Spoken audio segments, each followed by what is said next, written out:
जनवरी 1997 की ये बात है। सर्दियों के दिन थे और बहुत ज़्यादा कोहरा हो रहा था। भारत के प्रधानमंत्री के आवास के ठीक सामने कुछ लोग बैठे हुए थे। सिक्योरिटी को जैसे ही ये बात पता चल जाती है तो सिक्योरिटी भी अलर्ट हो जाती है। तुरंत ही दौड़ते हुए वहाँ पर पहुँच जाते हैं। पहुँचने के बाद पूछते हैं कि तुम लोग कौन हो, कहाँ से आए हो और क्यों यहाँ पर बैठे हो। जब उन्होंने हड़काते हुए डांटते हुए उन लोगों से पूछा तो वो हाथ जोड़ते हुए कहते हैं कि साहब, हमें माफ़ कर दीजिएगा, कोई गलती हो गई हो, बस हम तो एक इल्तिजा लेके आए थे, हम तो एक रिक्वेस्ट लेके आए थे। हमारे बच्चों का कत्ल हो गया है और इस मामले की हम जांच करवाने के लिए आए थे। जैसे सिक्योरिटी ये बात सुनती, वो कहते हैं कि क्या प्रधानमंत्री जी जांच करेंगे। वो कहते हैं कि साहब, प्रधानमंत्री जांच नहीं करेंगे, लेकिन प्रधानमंत्री जी आदेश कर सकते हैं। हम चाहते हैं कि इस मामले की जांच सीबीआई करे। जब इस तरह की बात थी, उन्होंने रिक्वेस्ट करना शुरू किया। वहाँ बच्चे भी थे, बूढ़े भी थे, महिलाएं भी थीं। रोते हुए बिलखते हुए जब ये बात कर रहे थे तो सिक्योरिटी वाले भी पिघल जाते हैं। आखिरकार घर वाले, परिवार वाले बस एक ही जिद लगाए हुए थे कि हमारा मैसेज, हमारा संदेश आप प्रधानमंत्री जी तक पहुंचा दीजिएगा। सिक्योरिटी वालों ने भरोसा दिलाया कि आप बिल्कुल चिंता मत करिए, लेकिन आप यहाँ से चले जाइए, हम आपकी बात प्रधानमंत्री तक जरूर पहुंचा देंगे। जब इस तरह की बात थी, आखिरकार घर वाले वापस अपने घर चले जाते हैं। सिक्योरिटी वालों ने जो वादा किया था वो वादा निभा देते हैं। उन दिनों प्रधानमंत्री थे HD देवगौड़ा। और जैसे सिक्योरिटी वाले कहते हैं कि आज आवास के ठीक सामने साहब कुछ लोग प्रदर्शन कर रहे थे, वो कहते हैं कि उनके बच्चों का कत्ल पुलिस वालों ने कर दिया है, इस मामले की जांच सीबीआई से करवा दीजिए। प्रधानमंत्री जी इस मामले को बहुत गंभीरता से लेते हैं और गंभीरता से लेने के बाद पीएमओ की तरफ से एक आदेश हो जाता है। आखिरकार इस मामले की जांच पहुंच जाती है सीबीआई को और आदेश होता है। जब सीबीआई को मामले की जांच सौंप दी जाती है तो आखिरकार इस मामले में अब जांच पड़ताल होना शुरू हो जाता है। इससे पहले कि सीबीआई अपनी चार्जशीट लगाकर अदालत में पेश करती, इस मामले में एक आईपीएस ऑफिसर थी, ट्रेनिंग ऑफिसर, वो भी कहीं ना कहीं इसमें शामिल होती हैं। वो मौका पाती हैं और मौका पाते ही इस देश यानी कि भारत को छोड़कर विदेश भाग जाती हैं, ब्रिटेन भाग जाती हैं। हालांकि उनको कई बार समन भी जारी होते हैं, लेकिन वो लौटकर वापस नहीं आते और लगभग इस बात को 29 साल बीत जाते हैं। उनका इंतजार जरूर किया जाता है आज भी, लेकिन वो लौटकर कभी वापस नहीं आती। मामला फिर अदालत पहुंच जाता है। अदालत जाने के बाद जो भी अन्य पुलिस वाले होते हैं उसमें एक डीएसपी बन जाता है और 4 पुलिस वाले और होते हैं। फिर उनको उम्र कैद की सजा सुनाई जाती है और जैसे उम्र कैद की सजा सुनाई जाती है तो परिवार वालों, जिनके बच्चों का कत्ल हुआ था, जिनके बेटों का कत्ल हुआ था, दरअसल वो अदालत के सामने रोने लगते हैं और रोते रोते उस ज़मीन को चूमते हैं। कहते हैं कि भले ही चाहे 20 साल 103 दिनों के बाद इंसाफ मिला हो, लेकिन हाँ, आज हम खुश हैं। इस कहानी ने उस इलाके को नहीं बल्कि पूरे भारत को ही झकझोर दिया था, सोचने पर मजबूर कर दिया था। संभवतः भारत के इतिहास की शायद ये पहली ऐसी घटना होगी जिसमें कोई आईपीएस ऑफिसर ही भाग जाता हो और फरार हो जाता हो।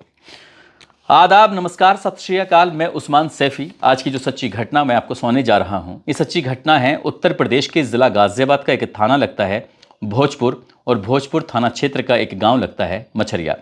यहां पर भोजपुर थाने का एसएचओ होता है, नाम उसका लाल सिंह होता है। और ये तारीख थी 8 नवंबर साल 1996 और समय हो रहा था शाम के लगभग 4 बजे के आसपास।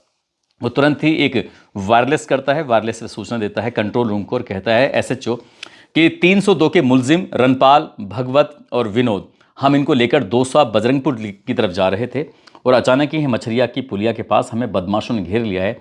बदमाश लगातार गोलियां चला रहे हैं, हमें बैकअप की ज़रूरत है, जितनी जल्दी हो सके यहाँ पर बैकअप पहुँचा दीजिएगा। और अगर देर हो गई तो हो सकता है कि हमारे पुलिस वालों के साथ भी कुछ हादसा हो जाए, हो सकता है कि किसी को गोली लग जाए या कुछ भी हो जाए, क्योंकि लगातार यहाँ पर गोलियां चल रही हैं। जब गोली चल रही थी तो हाईवे पर जो वाहन थे इधर से उधर खड़े हो जाते हैं और लोग भी एक तरह से देख सकते हैं कि तमाशा सा चल रहा था। लोगों ने पूछने की कोशिश की कि क्या है। पुलिस वालों ने आगे पीछे जाने दिया कि यहाँ से जाओ, यहाँ रुको मत। और जैसे सूचना मिलती है तो गाजियाबाद के एसपी देहात होते हैं ओपी सागर, और मोदीनगर की एक सीओ होती हैं ट्रेनी आईपीएस ऑफिसर ज्योति बेलूर, मोदीनगर के सब इंस्पेक्टर होते हैं श्रीपाल सिंह, और निवारी पुलिस स्टेशन के एएसआई SK यादव। ये भारी पुलिस बल के साथ मौके पर पहुंच जाते हैं और मौके पर आने के बाद पता चलता है कि जो 2 बदमाश थे वो तो पहले ही मारे जा चुके हैं पुलिया के पास, और जो 2 बदमाश हैं वो ईख के खेत में छिपे हुए हैं। एनकाउंटर की प्रक्रिया शुरू हो जाती है और एनकाउंटर में जो 2 बदमाश बचे हुए थे वो भी मारे जाते हैं। इसके बाद फिर मीडिया को बुलाया जाता है और मीडिया को बुलाने के बाद पुलिस एक दूसरे की पीठ थपथपा रही थी, वाहवाही कर रही थी कि आज एक बड़ा काम हुआ है। 4 बदमाशों का एनकाउंटर कर दिया गया है। बदमाशों के पास हथियार थे, सबके पास तमंचे थे। उधर से 16 गोलियां चलती हैं और पुलिस की तरफ से जवाबी कार्रवाई में 48 गोलियां चलती हैं। पुलिस की तरफ से रिवॉल्वर भी, कार्बाइन भी, स्टेन गन, राइफल, AK-47 जैसे हथियारों से उन बदमाशों का मुकाबला किया जाता है। मुकाबला करने में काफ़ी वक्त लगता है और आखिरकार वो बदमाशों के बारे में जब मीडिया वाले पूछते हैं कि वो बदमाश कौन है, उनके नाम क्या हैं, तो कहते हैं कि हम उनकी शनाख्त नहीं कर पाए हैं, इसलिए उनका इंतजार किया जा रहा है, पहचानने की कोशिश की जा रही है। जब घर वाले परिवार वालों की तरफ से कोई संपर्क नहीं होता, जब उनकी पहचान नहीं होती, तो पुलिस वाले उनका अंतिम संस्कार भी करवा देते हैं। अब जैसे अंतिम संस्कार हो जाता है, उसके बाद फिर मीडिया अपने काम करना शुरू कर देती है। 2-3 दिन के बाद अखबारों में खबर प्रकाशित होती है और खबर में बड़े अक्षरों में साफ साफ लिखा हुआ था कि पुलिस ने मुठभेड़ में निर्दोष मजदूरों को मार दिया। इस तरह की बात ही जब अखबार में खबर प्रकाशित होती है, वाकायदा उनका फोटो भी छपता है। एक मजदूर का नाम होता है जसवीर उर्फ पप्पू, जिसकी उम्र लगभग 23 साल के आसपास होती है। एक मजदूर का नाम था जलालुद्दीन, जिसकी उम्र लगभग 17 साल के आसपास होती है। एक मजदूर का नाम होता है अशोक, जिसकी उम्र 17 साल होती है। और एक होता है प्रवेश। जसवीर, जलालुद्दीन, अशोक, प्रवेश, जिसमें जसवीर ही सबसे बड़ा होता है। चारों मजदूर के बारे में पता किया जाता है, वो मोदी नगर के इलाके के रहने वाले होते हैं। बस इतना था। जैसे ही अखबार में खबर प्रकाशित होती है, उसके बाद ये परिवार वाले, घर वाले, आसपास रिश्तेदार जो या स्थानीय नेता हों, लोग सड़कों पर उतर आते हैं और धरना, प्रदर्शन, हंगामा ये होना शुरू हो जाता है। हालांकि वो दौर ऐसा था, उस वक्त इलेक्ट्रॉनिक मीडिया का कोई जोर नहीं था, बस प्रिंट मीडिया हुआ करती थी। अखबारों में या मैगजीनों में खबर प्रकाशित हुआ करती थी। और उसके बाद फिर लगातार लोगों जब सड़कों पर उतरते हैं, धरना प्रदर्शन होता है, इन मजदूरों की जैसी लोगों के दिमाग में कहानी आती है, तो फिर लोगों में गुस्सा बहुत ज़्यादा उबाला जाता है। हालांकि उस दौर के जो अधिकारी रहे होंगे, उन लोगों ने इन्हें समझाने की कोशिश की और इस मामले की जाँच हापुड़ के सीओ को दे देते हैं। इस मामले की जाँच सीओ हापुड़ करेंगे। सीओ हापुड़ ने बिल्कुल पूरी तरह से लीपापोती कर दी और लीपापोती करने के बाद इसमें फाइनल रिपोर्ट लगा दी। लेकिन घर वालों को बड़ा ताज्जुब हो रहा था, आश्चर्य हो रहा था कि उनके जो बच्चे हैं वो फैक्ट्री में इधर उधर जाकर मजदूरी करते हैं, तो कहीं ना कहीं थोड़ा बहुत काम ढूंढने की कोशिश करते हैं। वो ऐसे कैसे बदमाश हो गए, उन्होंने ऐसा क्या कर दिया, उनका कोई आपराधिक रिकॉर्ड नहीं था। उसके बाद जब घर वाले लगातार परेशान हो जाते हैं, तो चारों ही लड़कों के, चारों ही बालकों के परिवार वाले जो होते हैं, अब दिल्ली की तरफ रुख करते हैं और सीधा पहुंच जाते हैं प्रधानमंत्री के आवास के ठीक सामने जाकर बैठ जाते हैं। और जैसे आवास के सामने बैठते हैं तो सिक्योरिटी को ये बात पता चल जाती है। सिक्योरिटी उन्हें समझाने की तमाम कोशिशें कर रही थी, लेकिन उन्होंने कसम खा ली थी कि हम तब तक यहाँ से नहीं उठेंगे जब तक आप हमें ये भरोसा नहीं दिलाओगे कि आखिरकार प्रधानमंत्री तुम्हारे इस मामले की सुनवाई करवाएंगे, यानी कि सीबीआई से इस मामले की जांच पड़ताल कराएंगे। और जैसे ही ये बात स्थानीय सांसद जो होते हैं रमेश चंद तोमर को ये बात पता चलती है, तो रमेश चंद तोमर ने संसद भवन में ही ये मामला उठा दिया कि इस मामले की जांच सीबीआई से होनी चाहिए। जब तोमर साहब ने इस मामले को उठाया, साथ ही वो लोकसभा के जो स्पीकर होते हैं, जिनका नाम इंद्रजीत गुप्ता होता है, उनके पास पहुंच जाते हैं और साथ ही वो प्रधानमंत्री HD देवगौड़ा के पास पहुंच जाते हैं और जाकर कहते हैं कि साहब मेरे क्षेत्र का मामला है, इस मामले की जांच आप सीबीआई से करवा ही दीजिए। थोड़ा सा वक्त लगता है, लेकिन जब प्रधानमंत्री यानी कि PMO ऑफिस की तरफ से एक आदेश हो जाता है, ये 1 फरवरी 1997 को सिफारिश की जाती है और 7 अप्रैल 1997 को आखिरकार सीबीआई दिल्ली को इस मामले की जांच सौंप दी जाती है। अब जब सीबीआई ने इस मामले में जांच पड़ताल करना शुरू किया है, तो जांच पड़ताल करने के बाद एक FIR दर्ज कराई जाती है और वो FIR होती है SHO, जो भोजपुर थाने का SHO होता है, नाम उसका लाल सिंह होता है, सब इंस्पेक्टर जोगिंदर सिंह, जो कि पहले जहां शुरुआत में जो सबसे पहले वहां पर मौजूद होते हैं, ये ज़्यादातर ऑफिसर वही थे। रणवीर सिंह, कांस्टेबल सूर्यभान, कांस्टेबल सुभाष चंद्र, इनके खिलाफ FIR दर्ज हो जाती है। और FIR दर्ज होने के बाद 10 सितंबर 2001 को सीबीआई ने अपनी चार्जशीट अदालत में पेश कर दी। लेकिन इधर वो चार्जशीट अदालत में पेश कर रही है, लेकिन मौका पाते पहले ही जो IPS ऑफिसर होती हैं ज्योति बेलूर, वो मौका पाती हैं और मई 2001 में ही देश छोड़कर सीधा इंग्लैंड भाग जाती हैं, लंदन भाग जाती हैं। जबकि चार्जशीट जो होती है मई, जून, जुलाई, अगस्त, सितंबर, लगभग 5 महीने के बाद चार्जशीट लगनी थी। उन्हें कहीं ना कहीं इस तरह का आभास हो चुका था कि चार्जशीट में उनका नाम भी होगा, लेकिन चार्जशीट में उनका नाम होता ही नहीं है।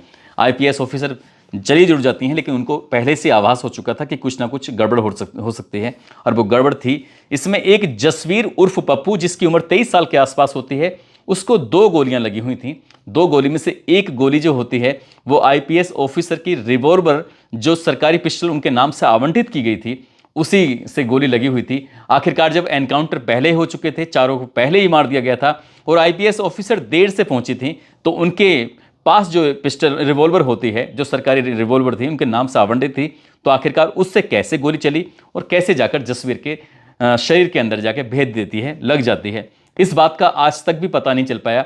हालांकि मामला जब अदालत में पहुंच जाता है, सीबीआई ने उन्हें भले ही चाहे दोषी न मानो, लेकिन अदालत ने दोषी मान लिया था। और जब अदालत ने इन्हें दोषी माना था, हालांकि दोषी नहीं, इनकी कटघरे में खड़ा कर दिया था। इनके मामले में सुनवाई होनी थी, पूछताछ होनी थी कि क्या बात थी क्या नहीं, लेकिन उससे पहले ही वो देश छोड़कर जा चुकी थी।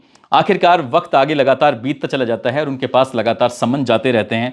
भारत के राजदूत के माध्यम से फिर इंग्लैंड में जाते हैं, इंग्लैंड की तरफ से बताया जाता है कि आपको वहाँ भारत बुलाया गया है, इस तरह से समन जारी हुआ है। लेकिन उन्होंने कभी वापस मुड़ने की कभी कोशिश नहीं की, और यहाँ से प्रत्यार्पण करने की कोशिश की तो भारत उनका प्रत्यार्पण नहीं कर पाता, क्योंकि इंग्लैंड साफ साफ इनकार कर देता है कि हम इन्हें इस बात की इजाज़त नहीं देते। ये बताया जाता है कि वो किसी विश्वविद्यालय में प्रोफेसर बन जाती हैं और वहाँ पर बच्चों को, बालकों को पढ़ाना शुरू कर देती हैं। लेकिन इधर लगातार मामला चल रहा था, और जो देरी होती है वो आईपीएस ऑफिसर की वजह से ही होती है। आखिरकार 20 साल 103 दिन का समय बीत जाता है। इसके बाद 20 फरवरी साल 2017 की बात है, विशेष सीबीआई कोर्ट गाजियाबाद ने 226 पेज की फैसले में सीबीआई की जो थ्योरी थी वो बिल्कुल उसको सही माना। और ये बताया गया था, ये जांच में ये पता चलता है कि वीरता का पुरस्कार हासिल करने के लिए और आउट ऑफ टर्न प्रमोशन पाने के लिए इन पुलिस वालों ने दरअसल 4 मजदूरों को जो बेकसूर थे उनको बेवजह मार दिया। वजह थी बस प्रमोशन हो जाए, वीरता का पुरस्कार मिल जाए, इस तरह की बात थी। आखिरकार जब इसमें सीबीआई ने इस पूरे मामले की गहन जांच पड़ताल जो हुई थी, उसके बाद जब पता चलता है तो ये चारों मजदूर होते हैं जो निहत्थे थे और चाय की दुकान पर बैठे हुए थे। इसी बीच में एक जीप आती है और जीप में जो पुलिस वाले मौजूद होते हैं इन चारों मजदूरों को उठाते हैं। उठाने के बाद सीधा लेके चले जाते हैं और ले जाने के बाद 2 को पुलिया पे मार देते हैं और 2 को जाकर ईख के खेत में उनका एनकाउंटर कर देते हैं। और यहीं से एक सूचना वायरलेस से फ्लैश कर दी जाती है। बताया जाता है कि 4 बदमाशों ने हमें घेर लिया है, लगातार गोलियां चल रही हैं, 16 गोली उधर से चली हैं, हमारी तरफ से 48 गोली चल चुकी हैं, हमें बैकअप की ज़रूरत है। इस तरह की एक फिल्मी कहानी बनाई गई थी, लेकिन वो फिल्मी कहानी ज़्यादा देर तक टिक नहीं पाई, क्योंकि परिवार भले ही चाहे गरीब थे लेकिन उन्होंने हिम्मत नहीं हारी और इस लड़ाई को लड़ते रहे थे। जब लगभग 20 साल 103 दिन के बाद इस फैसला आता है तो ये प्रवेश, जिसकी उम्र 17 साल होती है, उसके बारे में पता चलता है कि उसके पिता अदालत के चक्कर काटते काटते एक दिन उनकी मौत हो जाती है। लेकिन कि जो उस बच्चे की माँ होती है उसकी माँ ने हिम्मत नहीं हारी और इस बीच में उसका मकान बिक जाता है, 8 बीघा ज़मीन खेती की जो थी वो बिक जाती है, एक प्लॉट होता है वो बिक जाता है। लेकिन इतने दिनों के बाद जब फैसला आता है तो वह एक ही बात कहती है उसकी माँ कि जिस दिन मुझे पता चला था उस दिन, एक दिन के बाद दीपावली का पर्व था और दीपावली, छोटी दिवाली की ये हम लोगों को पता चला था। और जैसे ही पता चला था हम लोगों के पैरों तले ज़मीन खिसक गई थी। हम लोग सोचने पर मजबूर हो गए थे कि आखिरकार हमारा जो बालक है, इतना सीधा साधा जो मजदूरी करता है, वो क्यों बदमाशी करेगा, आखिरकार उसकी क्यों हत्या की। बाद में पता चला कि प्रमोशन पाने के लिए उन पुलिस वालों ने ऐसा किया है। तो माँ ने हिम्मत नहीं हारी, लेकिन जब इतने दिनों के बाद फैसला आता है तो उसने तसल्ली रखी। उसने कहा भले चाहे देर से आया फैसला, लेकिन उसे इंसाफ मिला। ऐसी जसवीर उर्फ पप्पू होता है जिसकी उम्र 23 साल के आसपास होती है। वो छपाई फैक्ट्री में मजदूरी किया करता था। घटना से 4 साल पहले उसकी शादी हुई थी, उसको एक बेटी पैदा हो जाती है। इसी बीच में जब उसकी मौत हो जाती है तो पत्नी ये यहाँ से दूसरी जगह शादी वगैरह कर लेती है, लेकिन बेटी के बारे में नहीं पता चल पाया कि आखिरकार उसकी बेटी का क्या होता है। और जो पिता होते हैं, पिता इस बीच में उनकी पिता नहीं, माँ की अदालत के चक्कर काटते काटते मौत हो जाती है। इनका ब्रह्मकौर नाम होता है उनका। और इस केस को भैया और भाभी ने पूरी शिद्दत, पूरी ईमानदारी से लड़ा, लेकिन इस केस को लड़ने के लिए उन्हें बहुत कुछ बेचना पड़ा, बहुत सारा समय बर्बाद करना पड़ा, लेकिन इंसाफ मिलता है तो वो भी खुशी मनाते हैं। इसके बाद अशोक पुत्र किशन, जो कि इकलौता बच्चा होता है अपने परिवार का, उसकी 3 बहनें होती हैं। अदालत के चक्कर काटते काटते उसके पिता की मौत हो जाती है साल 2008 में, और माँ को ज़मीन बेचनी पड़ती है, अपने गाँव की खेती की ज़मीन। लेकिन उसने हिम्मत नहीं हारी, अपने बेटे के इंसाफ के लिए वो लगातार लड़ाई लड़ती रहती है। ऐसे जलालुद्दीन होता है। जलालुद्दीन की माँ शरीफन कहती हैं, जो उस वक्त अखबार में प्रकाशित होता है, कि वो 5 भाइयों का मैं दूसरे नंबर का भाई होता है और उसके पिता भी अदालत के चक्कर काटते काटते उनकी भी मौत हो जाती है। लेकिन माँ ने हिम्मत नहीं हारी, फिर इस लड़ाई को माँ लड़ती है और उसके बाद माँ को भी बहुत कुछ बेचना पड़ता है अपने बेटे के इंसाफ के लिए। इधर आईपीएस के लिए लगातार उसमें समन जारी होते थे, लेकिन आईपीएस कभी लौट कर वापस नहीं आए। इंग्लैंड ने साफ इनकार कर दिया कि हम उनका प्रत्यार्पण करने के लिए तैयार नहीं हैं, और वो कहती हैं कि वो उस वक्त जब एनकाउंटर हुआ था तो मौके पर नहीं थी और पहले ही उनका चारों का एनकाउंटर हो चुका था। लेकिन इस बात का जवाब कभी नहीं मिल पाया कि उनकी पिस्तौल से निकली हुई गोली जसवीर के शरीर के अंदर कैसे पहुंच गई। इस बात का जवाब ना सीबीआई दे सकी, ना कोई और दे सका, और आईपीएस अभी भी भागी हुई हैं, वो कभी वापस लौट कर आई नहीं है। लेकिन इस मामले में अदालत की तरफ से जो फैसला आता है, जो लाल सिंह एसएचओ था उस वक्त, वो अपने विभागीय स्तर पर प्रमोशन होता है, वो सर्किल ऑफिसर यानी कि सीओ बन जाता है। लेकिन उसको भी फिलहाल वो गाजियाबाद में कहीं विजयनगर जगह है, वहाँ पर रहने वाला था। और जब इनका अदालत ने फैसला सुनाया था तब वो रिटायर हो चुका था। रिटायर होने के बाद उसको भी सलाखों के पीछे इनकी जेल भेज दिया जाता है और कहा जाता है कि इस अदालत कहती है कि ये उम्र कैद की सजा हमेशा या हमेशा के लिए काटता रहेगा। उसके बाद सब इंस्पेक्टर जोगिंदर होता है जो कि वीआरएस ले लेता है इस फैसले से पहले, और रहने वाला होता है आगरा के अछनेरा, एक जगह लगती है। साथ ही सूर्यभान होता है इलाहाबाद का, एक सराय इनायत होती है, वो वहाँ का रहने वाला होता है। सुभाष चंद्र इंचोली मेरठ का निवासी होता है। लेकिन इसमें चौथा एक और आरोपी होता है पुलिस वाला रणवीर सिंह, जिसकी मौत हो जाती है 27 अप्रैल 2004 को। आखिरकार इसकी मौत हो जाती है। आईपीएस ऑफिसर कभी लौट कर वापस नहीं आती। और बाकी जो 4 पुलिस वाले होते हैं, जिसमें एक रिटायर्ड सीओ होता है, उसको उम्र कैद की सज़ा हो जाती है। बहुत बड़ा, लगभग 5 लाख रुपए से ज़्यादा इन पर जुर्माना भी लगाया जाता है। तो ये कहानी उन दोनों बड़ी चर्चाओं का विषय बन जाती है। और आखिरकार इन गरीब लोगों को, मजदूर लोगों को मरने के बाद इंसाफ मिल जाता है। शायद ये ऊपर से अगर देख रहे होंगे तो अदालत का भी शुक्रिया अदा कर रहे होंगे। दोस्तों, इस पूरे घटनाक्रम को सुनाने का उद्देश्य किसी को परेशान करना नहीं है, किसी का दिल दुखाना नहीं है, बल्कि आपको जागरूक करना है, आपको सचेत करना है और आपको बताना है।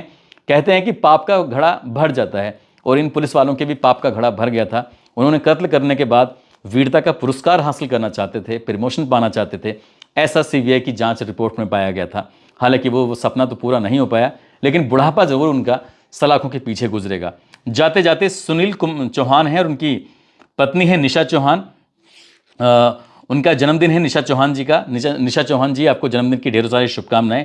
सनी मीना हैं जो छात्र नेता हैं, करौली के रहने वाले हैं, आज इनका भी जन्मदिन है। इनको भी जन्मदिन की ढेरों शुभकामनाएं, बहुत बहुत मुबारकबाद। और नितिन चौधरी हैं और उनकी पत्नी है निशु चौधरी, आज इनकी शादी की सालगिरह है। इनको शादी की सालगिरह की बहुत बहुत शुभकामनाएं, बहुत बहुत मुबारकबाद। और दोस्तों, आप सब लोग अपना ख्याल रखें, सुरक्षित रहें। जय हिंद, जय भारत।